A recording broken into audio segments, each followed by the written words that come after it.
Hello বন্ধুরা, তোমরা কেমন আছো? আশা করি তোমরা ভালো আছো। তো কালকে তোমাদের কিছু কথা বলেছিলাম বলে কিছু মানুষ আমাকে কমেন্ট করে জানিয়েছিল, বলছিল যে এগুলো কি ঠিক করছিস? তো সেই সব মানুষদের কিছু বলছি।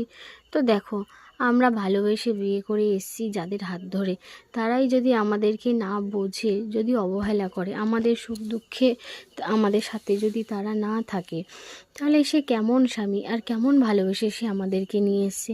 আমার যে যে জিনিসটা, যে মেয়েটার প্রয়োজন বা কিছু, সেই জিনিসটা যদি সেই ছেলেটা না দিতে পারে, তাহলে কি করে ভালোবেসে তাকে নিয়ে আসা বা দায়িত্ব নেওয়া, তাহলে কি করে সারা জীবন তার সাথে থাকতে পারবে সেই মেয়েটাকে যখন সে ভালোবেসে নিয়ে আসে, মেয়েটা কিন্তু কাউকে দেখে আসে না, তাকেই দেখে আসে। কেন আসে? সে তাকে ভালোবাসে বলে।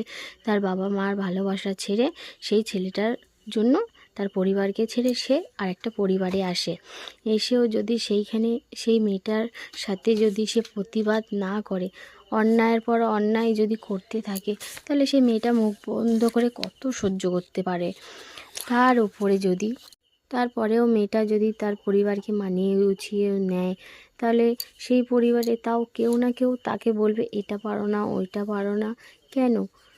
সে কাজ করতে এসছে, তোমাদের ভালোবেসে কাজ করবে, সমস্ত কিছু করবে। তারপরেও যদি তোমরা তাকে মেনে না নিতে পারো, তাহলে সেই মেয়েটা কী করে থাকতে পারে?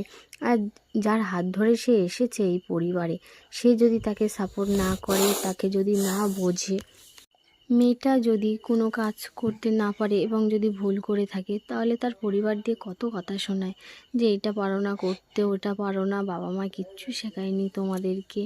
এইগুলো কেন? বৌমাদেরকেও একটু ভালোবাসা দাও, স্বাধীনতা দাও।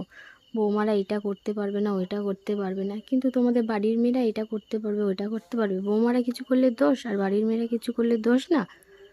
তো কথাটা এই পর্যন্তই থাক। তো ভিডিওটা ভালো লাগলে লাইক কমেন্ট শেয়ার করে দিও বন্ধুরা।